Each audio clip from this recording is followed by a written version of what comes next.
আসসালামু আলাইকুম। Welcome back to my channel exam hero BD.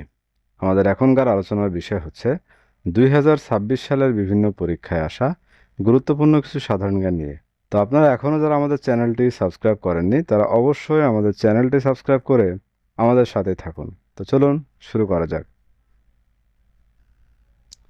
রোহিঙ্গাদের জন্য নির্মিত আশ্রয় কেন্দ্র ভাসানচর কোন জেলায় অবস্থিত? নোয়াখালী। রোহিঙ্গাদের জন্য নির্মিত আশ্রয় কেন্দ্র ভাসানচর কোন জেলায় অবস্থিত? নোয়াখালী। দক্ষিণ এশিয়ার দেশ ভুটানের মুদ্রার নাম কি? গুলট্রাম। দক্ষিণ এশিয়ার দেশ ভুটানের মুদ্রার নাম গুলট্রাম। সারডাফ এর সদর দপ্তর কোথায় অবস্থিত? ঢাকা, বাংলাদেশ। সারডাফ এর সদর দপ্তর কোথায় অবস্থিত? ঢাকা, বাংলাদেশ। ইউরোপীয় ইউনিয়ন থেকে বের হয়ে যাওয়া দেশটির নাম কি? যুক্তরাজ্য। ইউরোপীয় ইউনিয়ন থেকে বের হয়ে যাওয়া দেশটির নাম যুক্তরাজ্য। স্ক্যান্ডিনেভিয়ান দেশসমূহের অন্তর্ভুক্ত নয় কোনটি? এস্তোনিয়া। স্ক্যান্ডিনেভিয়ান দেশসমূহের অন্তর্ভুক্ত নয় কোনটি? এস্তোনিয়া। নেদারল্যান্ডসের বিখ্যাত সমুদ্র বন্দরের নাম কি? রটারডাম। নেদারল্যান্ডসের বিখ্যাত সমুদ্র বন্দরের নাম রটারডাম। দক্ষিণ পূর্ব এশিয়ার দেশগুলোর সংস্থা আসিয়ান এর সদস্য নয় কোনটি? তাইওয়ান। দক্ষিণ পূর্ব এশিয়ার দেশগুলোর সংস্থা আসিয়ানের সদস্য নয় কোনটি? তাইওয়ান। আফ্রিকার কোন দেশ বাংলা ভাষাকে তাদের অন্যতম রাষ্ট্রভাষা হিসেবে মর্যাদা দিয়েছে? Sierra Leone. আফ্রিকার কোন দেশ বাংলা ভাষাকে তাদের অন্যতম রাষ্ট্রভাষা হিসেবে মর্যাদা দিয়েছে? Sierra Leone. বাঙালি মুসলমানের মন প্রবন্ধ গ্রন্থটি কার লেখা? আহমদ ছফা। বাঙালি মুসলমানের মন প্রবন্ধ গ্রন্থটি কার লেখা? আহমদ ছফা। বিশ্বের ইতিহাসে কে লেডি অব দ্য ল্যাম্প নামে পরিচিত? Florence nightingale. বিশ্বের ইতিহাসে কে লেডি অব দ্য ল্যাম্প নামে পরিচিত? Florence nightingale. দক্ষিণ গোলার্ধে সবচেয়ে বড় দিন কোনটি? 22 ডিসেম্বর। দক্ষিণ গোলার্ধে সবচেয়ে বড় দিন কোনটি? 22 ডিসেম্বর। ন্যাটো কবে প্রতিষ্ঠিত হয়? 4 এপ্রিল 1949। ন্যাটো কবে প্রতিষ্ঠিত হয়? 4 এপ্রিল 1949। রক্তের হিমোগ্লোবিন মূলত কোন জাতীয় পদার্থ? আমিষ বা প্রোটিন? রক্তের হিমোগ্লোবিন মূলত কোন জাতীয় পদার্থ? আমিষ বা প্রোটিন? গঠন প্রক্রিয়া অনুযায়ী শিলা প্রধানত কয় প্রকার? 3 প্রকার: আগ্নেয়, পাললিক ও রূপান্তরিত। গঠন প্রক্রিয়া অনুযায়ী শিলা প্রধানত 3 প্রকার: আগ্নেয় শিলা, পাললিক শিলা ও রূপান্তরিত শিলা। পল্লী উন্নয়ন প্রকল্পের আওতায় প্রধানত কাদের বিনিয়োগ বা ঋণ দেওয়া হয়? গ্রামের নিম্ন আয়ের নারী ও পুরুষদের। পল্লী উন্নয়ন প্রকল্পের আওতায় প্রধানত কাদের বিনিয়োগ বা ঋণ দেওয়া হয়? গ্রামের নিম্ন আয়ের নারী ও পুরুষদের। ইসলামী ব্যাংকের পল্লী উন্নয়ন প্রকল্পের প্রধান লক্ষ্য কী? গ্রামীণ দুস্থদের আত্মকর্মসংস্থান ও দারিদ্র্য বিমোচন। আধুনিক ক্ষুদ্র ঋণের জনক হিসেবে বিশ্বজুড়ে সমাদৃত কে? ডক্টর মোহাম্মদ ইউনুস। আধুনিক ক্ষুদ্র ঋণের জনক হিসেবে বিশ্বজুড়ে সমাদৃত কে? ডক্টর মোহাম্মদ ইউনুস। অরক্ষিত স্বাধীনতায় পরাধীনতা বইটির লেখক কে? Major M A Jalil. অরক্ষিত স্বাধীনতায় পরাধীনতা বইটির লেখক কে? Major M A Jalil. বাংলাদেশের প্রথম নারী প্রধানমন্ত্রী বেগম খালেদা জিয়া কবে মৃত্যুবরণ করেন? 30 ডিসেম্বর 2025। বাংলাদেশের প্রথম নারী প্রধানমন্ত্রী বেগম খালেদা জিয়া কবে মৃত্যুবরণ করেন? 30 ডিসেম্বর 2025। বর্তমানে বাংলাদেশের মোট ভৌগোলিক নির্দেশক পণ্যের সংখ্যা কতটি? 62টি। বর্তমানে বাংলাদেশের মোট ভৌগোলিক নির্দেশক পণ্যের সংখ্যা 62টি। মানবদেহের সবচেয়ে ছোট হাড় স্ট্যাপিস শরীরের কোথায় অবস্থিত? কানে। মানবদেহের সবচেয়ে ছোট হাড় স্ট্যাপিস শরীরের কোথায় অবস্থিত? কানে। খাদ্যের প্রধান উপাদান কয়টি? 6টি। খাদ্যের প্রধান উপাদান 6টি। প্রাচীনকালে সমতট বলতে বাংলাদেশের কোন অঞ্চলকে বোঝানো হতো? কুমিল্লা ও নোয়াখালী অঞ্চল। প্রাচীনকালে সমতট বলতে বাংলাদেশের কোন অঞ্চলকে বোঝানো হতো? কুমিল্লা ও নোয়াখালী। ইউরোপীয় বণিকদের মধ্যে সর্বপ্রথম বাংলায় কারা আগমন করে? পর্তুগিজরা। ইউরোপীয় বণিকদের মধ্যে সর্বপ্রথম বাংলায় কারা আগমন করে? পর্তুগিজরা। মুঘল সম্রাট হুমায়ুন বাংলার মনোরম সৌন্দর্যে মুগ্ধ হয়ে এর নাম কি দিয়েছিলেন? জান্নাতাবাদ। মুঘল সম্রাট হুমায়ুন বাংলার মনোরম সৌন্দর্যে মুগ্ধ হয়ে এর নাম কি দিয়েছিলেন? জান্নাতাবাদ। 1905 সালের বঙ্গভঙ্গ কত সালে রোধ করা হয়? 1911 সালে। 1905 সালের বঙ্গভঙ্গ কত সালে রোধ করা হয়? 1911 সালে।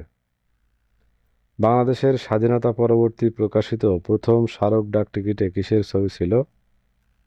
কেন্দ্রীয় শহীদ মিনার। বাংলাদেশের স্বাধীনতা পরবর্তী প্রকাশিত প্রথম স্মারক ডাকটিকিটে কিসের ছবি ছিল? কেন্দ্রীয় শহীদ মিনার। বঙ্গোপসাগরে অবস্থিত গভীর গিরিখাত বা মেরিন ভ্যালিটির নাম কি? Source of no ground. বঙ্গোপসাগরে অবস্থিত গভীর গিরিখাত বা মেরিন ভ্যালিটির নাম সোর্স অব নো গ্রাউন্ড। পার্বত্য চট্টগ্রামের লামার মাইভার পর্বত থেকে কোন নদীর উৎপত্তি হয়েছে? মাতামুহুরী। পার্বত্য চট্টগ্রামের লামার মাইভার পর্বত থেকে কোন নদীর উৎপত্তি হয়েছে? মাতামুহুরী। বাংলাদেশের সংবিধানের রক্ষক বা অভিভাবক হিসেবে কাজ করে কোন প্রতিষ্ঠান? Supreme court. বাংলাদেশের সংবিধানের রক্ষক বা অভিভাবক হিসেবে কাজ করে কোন প্রতিষ্ঠান? Supreme court. বাংলাদেশ সংবিধানের কোন অনুচ্ছেদ অনুযায়ী নির্বাচন কমিশন গঠনের বিধান রয়েছে? 118 নং অনুচ্ছেদ। বাংলাদেশ সংবিধানের কোন অনুচ্ছেদ অনুযায়ী নির্বাচন কমিশন গঠনের বিধান রয়েছে? 118 নং অনুচ্ছেদ। বাংলাদেশের কোন জেলায় সবচেয়ে বেশি চা বাগান রয়েছে? মৌলভীবাজার। বাংলাদেশের কোন জেলায় সবচেয়ে বেশি চা বাগান রয়েছে? মৌলভীবাজার। বাংলাদেশের রপ্তানি আয়ের প্রধান উৎস বা খাত কোনটি? তৈরি পোশাক শিল্প। বাংলাদেশের রপ্তানি আয়ের প্রধান উৎস বা খাত কোনটি? তৈরি পোশাক শিল্প। রাজবংশী নামক ক্ষুদ্র নৃগোষ্ঠী বা আদিবাসীরা প্রধানত কোন জেলায় বাস করে? রংপুর। রাজবংশী নামক ক্ষুদ্র নৃগোষ্ঠী বা আদিবাসীরা প্রধানত কোন জেলায় বাস করে? রংপুর। জাপান কত তারিখে বাংলাদেশকে স্বাধীন দেশ হিসেবে স্বীকৃতি দেয়? 10 ফেব্রুয়ারি 1972। জাপান কত তারিখে বাংলাদেশকে স্বাধীন দেশ হিসেবে স্বীকৃতি দেয়? 10 ফেব্রুয়ারি 1972। নিপোর্ট মূলত কোন বিষয়ে গবেষণা করে থাকে? জনসংখ্যা ও স্বাস্থ্য বিষয়ক গবেষণা। নিপোর্ট মূলত কোন বিষয়ে গবেষণা করে থাকে? জনসংখ্যা ও স্বাস্থ্য বিষয়ক গবেষণা।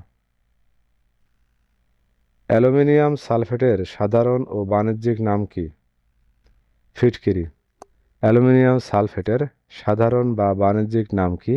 ফিটকিরি। আলো মূলত কি ধরনের তরঙ্গ? বিদ্যুৎ চৌম্বকীয় তরঙ্গ। আলো মূলত কি ধরনের তরঙ্গ? বিদ্যুৎ চৌম্বকীয় তরঙ্গ। বাংলা একাডেমি কত সালে প্রতিষ্ঠিত হয়? 1955 সালে। বাংলা একাডেমি প্রতিষ্ঠিত হয় 1955 সালে। বাংলার প্রাচীনতম জনপদ বা স্থান কোনটি? পুন্ড্রবর্ধন। বাংলার প্রাচীনতম জনপদ বা স্থান হচ্ছে পুন্ড্রবর্ধন। ঢাকার লালবাগ কেল্লার অভ্যন্তরে সমাহিত পরিবিবি কে ছিলেন? সুবাদার শায়েস্তা খানের কন্যা। ঢাকার লালবাগ কেল্লার অভ্যন্তরে সমাহিত পরিবিবি কে ছিলেন? সুবাদার শায়েস্তা খানের কন্যা। মিশরের বিখ্যাত তাহরির স্কয়ার কোথায় অবস্থিত? কায়রো। মিশরের বিখ্যাত তাহরির স্কয়ার কোথায় অবস্থিত? কায়রো। বিখ্যাত মোনালিসা চিত্রটির চিত্রকর কে? Leonardo da Vinci. বিখ্যাত মোনালিসা চিত্রটির চিত্রকর কে? Leonardo da Vinci. ডব্লিউআইপিও এর সদর দপ্তর কোথায়? Geneva, Switzerland. ডব্লিউআইপিও এর সদর দপ্তর কোথায়? Geneva, Switzerland. বাংলাদেশের প্রধান জাহাজ নির্মাণ কারখানা কোথায় অবস্থিত? খুলনা। বাংলাদেশের প্রধান জাহাজ নির্মাণ কারখানা কোথায় অবস্থিত? খুলনা। জাতীয় স্মৃতিসৌধের উচ্চতা কত? ৪৫.৫ মিটার বা ১৫০ ফুট। জাতীয় স্মৃতিসৌধের উচ্চতা কত? ৪৫.৫ মিটার বা ১৫০ ফুট। স্থায়ী সালিসি আদালত কোথায় অবস্থিত? The Hague, Netherlands. স্থায়ী সালিসি আদালত কোথায় অবস্থিত? The Hague, Netherlands. আমেরিকাকে এশিয়া মহাদেশ থেকে পৃথক করেছে কোন প্রণালী? বেরিং প্রণালী। আমেরিকাকে এশিয়া মহাদেশ থেকে পৃথক করেছে কোন প্রণালী? বেরিং প্রণালী। বিখ্যাত অর্থনীতিবিদ অ্যাডাম স্মিথ কোন দেশে জন্মগ্রহণ করেছিলেন? স্কটল্যান্ড। বিখ্যাত অর্থনীতিবিদ অ্যাডাম স্মিথ কোন দেশে জন্মগ্রহণ করেছিলেন? স্কটল্যান্ড। জুলাই সনদ কবে স্বাক্ষরিত হয়? 17 অক্টোবর 2025। জুলাই সনদ কবে স্বাক্ষরিত হয়? 17 অক্টোবর 2025। তো ভিউয়ার্স, এই ছিল আমাদের এখনকার আয়োজন। আমাদের পরবর্তী ভিডিও দেখার আমন্ত্রণ জানিয়ে এখানেই শেষ করছি। ধন্যবাদ।